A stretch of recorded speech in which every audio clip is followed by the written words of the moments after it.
बृजमोहन जी के पास। हाँ बोलिए ममता जी। मुझे सिर्फ अजीज भाई से एक बात बोलनी है। अभी उन्होंने बोला कि हमारी पार्टी और हम लोग वंचितों की बड़ी चिंता करते हैं और उनकी राजनीति करते हैं, इसलिए हमारा जो लाइन है वो बड़ी डिफरेंट है। अजीज भाई, कमलकांत साहब ने अभी अभी प्रदेश सचिव से त्यागपत्र दिया समाजवादी पार्टी से। उन्होंने क्या लिखा त्याग पत्र में कि जो वंचित समाज है सपा में उसका सम्मान नहीं होता, जो बहुजन समाज है उसका सम्मान नहीं होता है। तो आपको ना अपने अंदर भी इंट्रोस्पेक्ट करना पड़ेगा। और एक चीज और बोलना चाहती हूँ, देखिए अखिलेश यादव बड़े मजे हुए पॉलिटिशियन है, he is better than Rahul Gandhi. वो जानते हैं कि सुपड़ा साफ है कांग्रेस का उत्तर प्रदेश के अंदर, और विधानसभा का आंकड़ा अगर आप लेंगे तो आप बोलिए अजीत भाई, आप देखिए लास्ट जो सबसे ज्यादा सीट्स मिली थी कांग्रेस को विधानसभा चुनाव में यूपी में, वो 1951-52 में मिली थी 388। उसके बाद से डाउन डाउन डाउन आए, 2017 में 7, 2022 में 2, और लोकसभा में तो पिछले एक ही मिली थी, और वो एक लोकसभा से की सीट में भी इनको कॉन्फिडेंस नहीं था, इसलिए राज्यसभा सोनिया जी चली गई। और इसलिए अखिलेश कह रहे हैं कि जो 17 देंगे उसमें इनकी जमानत जब्त होगी, तो वो देंगे नहीं, इससे ज्यादा वो देंगे नहीं। वो बस इसलिए दे रहे हैं कि लॉलीपॉप है, चलो दे दो। ये हालत है इस वक्त कांग्रेस पार्टी की,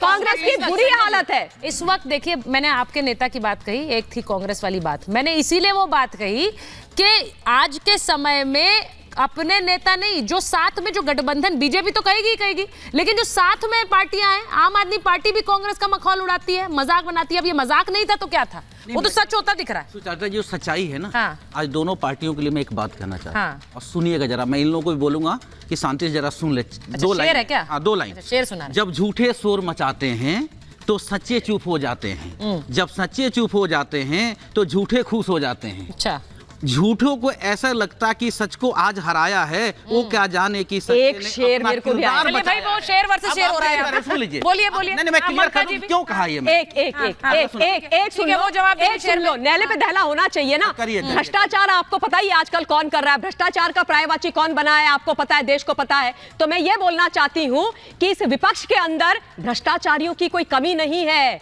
विपक्ष के अंदर भ्रष्टाचारियों की कोई कमी नहीं है साहब। एक ढूंढो तो 1000 मिलते हैं, और नगद ढूंढो ना सुचरिता जी तो उधार मिलते हैं। ठोको ताली। प्रेम कुमार जी, आप अकेले रह गए, आपके पास भी शेर है स्टूडियो में, आप ही बच्चे अकेले। चलिए,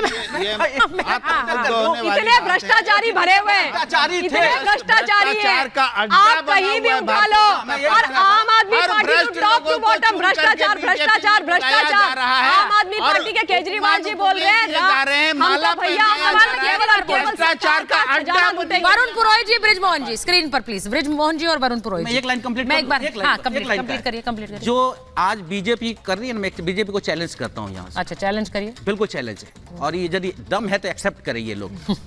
जितने करप्ट लोग हैं, हाँ, जिसे ये तोड़ पाए इन्होंने तोड़ दिया, ठीक है। लेकिन जहां ये बैठे हैं केंद्र में ना, वहीं की एक विधायक भी नहीं तोड़ पाए, क्योंकि वो कट्टर ईमानदार है, ये बेईमान की साबित करने का प्रयास कर रहे हैं, और इसमें ये विफल होंगे। लोग तोड़ कर दिखा दे, जिसने तोड़ देंगे मैं मान जाऊंगा कि वो बेईमान थे। जो बेईमान है वो टूट रहे हैं, वो टूट करके जा रहे हैं बीजेपी। ठीक है, अब मैं बृजमोहन जी और वरुण पुरोहित जी के पास जा रही हूँ। वरुण पुरोहित जी, इतनी बातें आपने सुन ली हैं कांग्रेस पार्टी के लिए, उत्तर मेरे को देना सुचारिता। हाँ, मैं आ रही हूँ आरपी सिंह जी आ रही हूँ, एक बार वो दोनों बहुत देर से इंतजार करें। वरुण पुरोहित जी, इतनी बातें सुन ली, मैंने तो कई बार आपको सुना है, आप खुद बैठकर कांग्रेस पार्टी के नेताओं को सीख देते हैं, कहते हैं कि कुछ सीख लें, कुछ सुन ले बाकी नेताओं की। वो नहीं हो रहा है। अब मुझे ये लग रहा है कि न्याय यात्रा निकाल रहे हैं राहुल, कहीं अंत में ऐसा ना हो कि वो ही न्याय मांग रहे हो कि मैं अकेला रह गया, बाकी सब तो चल दिए। नहीं, ऐसा नहीं है। देखिए, न्याय यात्रा निकाली, टाइमिंग पे सवाल है। उनकी भारत जोड़ो यात्रा बड़ी शानदार रही थी, उसके बाद कांग्रेस के लिए बड़ा अच्छा रहा। तेलंगाना जीते, कर्नाटक जीते, हिमाचल में भी हम जीत रहे हैं। देखिए, जो अभी जो प्रश्न चल रहा है वो टाइमिंग का, राजनीतिक सूझबूझ का चल रहा है। और मैं आपको फिर कह रहा हूं, कितने ये जो आप जो नाम ले रहे हो ना, इनके जाने से कोई कार्यकर्ताओं को, पार्टी को फर्क नहीं पड़ता। पार्टी को फर्क पड़ रहा है सेंट्रल सिस्टम को दुरुस्त करने की पार्टी को सिर्फ राहुल गांधी से फर्क पड़ रहा है, आप ये कह रहे हैं। जो पाखंडवाद की सरकार है, जनता इससे परेशान, सिर्फ राहुल गांधी है। आप मायने निकाल सकते हो, आप तो सीनियर पत्रकार हो। मैं आप देखिए, मैं आपको एक इंस्टेंस बताता हूं। जब राजीव गांधी थे ना प्रधानमंत्री, हाँ, राजीव गांधी जी प्रधानमंत्री थे जी, तो किस नेता ने कहा था कि भाई उनके बोलने के ऊपर कोई टिप्पणी की थी वो निकाल लीजिएगा? कौन थे वो? बाबूजी थे हमारे।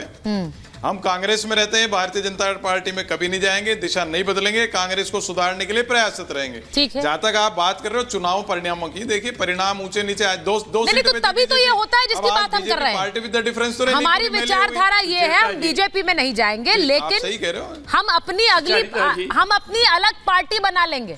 यही तो होता है, यही तो सुगबुगाहट है बृजमोहन जी, कि बीजेपी में नहीं जा रहे हैं, लेकिन कमलनाथ कह रहे हैं मैं सारे नेताओं से टच में हूँ, वो कई सीनियर नेताओं के संपर्क में है। अरे भाई, और सवाल इसलिए भी सुन लीजिए, आप कह रहे हैं कि सिर्फ इन नेताओं से मायने नहीं रखता, लेकिन बृजमोहन जी ये सवाल पूछा जाएगा कि भाई जिनसे पार्टी नहीं संभल रही है वो कैसे देश संभालेंगे?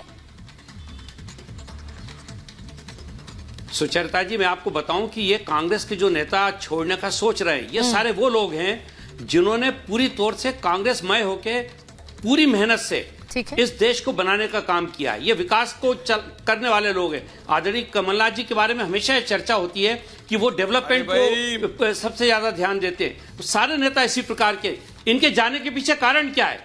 मैं इसमें एक छोटा सा उदाहरण दे रहा हूं।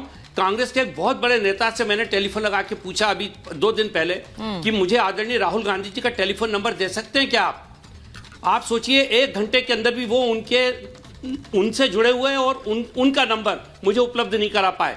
वो पूर्व केंद्रीय मंत्री हैं और कम से कम 3 बार वो सांसद रह चुके हैं। तो ये जो संवादहीनता है आपने ऐसे ही के साथ, ये आपने उन्हें आईना दिखाने के लिए पूछा था या वाकई आपको राहुल जी से काम था?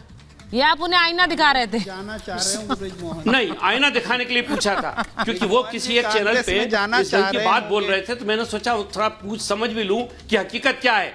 तो हकीकत यह है कि उनके पास नंबर नहीं है, बात नहीं कर सकते। इस संवादहीनता ने कांग्रेस को पूरी तौर से छिन्न भिन्न कर दिया है। और ये जितने वरिष्ठ नेता हैं ये इसी बात से दुखी है। और ये निश्चित रूप से एक नई कांग्रेस बननी चाहिए, उसमें ये सारे लोग जाएं और सारे लोग मिलकर एनडीए के साथ काम करें। हम लोग तो आमंत्रित कर रहे हैं। उन सारे लोगों की जरूरत है जो इस देश के विकास के लिए आदरणीय नरेंद्र मोदी जी के नेतृत्व में काम करना चाहते हैं। आए साथ काम करें। अरे विलय कर दें, आज आप ये बात कह रहे हैं कि 24 से पहले कांग्रेस टूट जाएगी। विलय कर देंगे पंडित नेहरू नहीं, विलय की बात नहीं कर रहे हैं वो। बृजमोहन जी वैसे बड़ा अजीब है कि आज आप बैठकर कमलनाथ जी की तारीफ कर रहे हैं, चुनाव में आप उनकी बुराई कर रहे थे। देखिए क्या होता है, ये पक्ष तो बदलते हैं। अब बहुत से लोग जो सोच रहे हैं कि कमलनाथ आ जाएं बीजेपी पे, बहुत से लोग कह रहे हैं वो नहीं आएंगे, हम बीजेपी में उनके लिए जगह भी नहीं है। और क्या यही वजह है कि हम इस वर्टिकल स्प्लिट की बात कर रहे हैं? एक बार फिर कांग्रेस टूटेगी, एक बार फिर से क्या एक नई पार्टी बनेगी? और सवाल ये इसलिए है उसमें क्या बड़ा एक रोल खुद राहुल गांधी का है, इसके बारे में भी सोचना पड़ेगा। क्योंकि अगर राहुल गांधी की मौजूदगी ही पार्टी को इस स्थिति में पहुंचा रही है तो ये अच्छे संकेत नहीं है 24 के चुनाव से पहले। मेरे पास समय इतना ही था। बहुत बहुत धन्यवाद।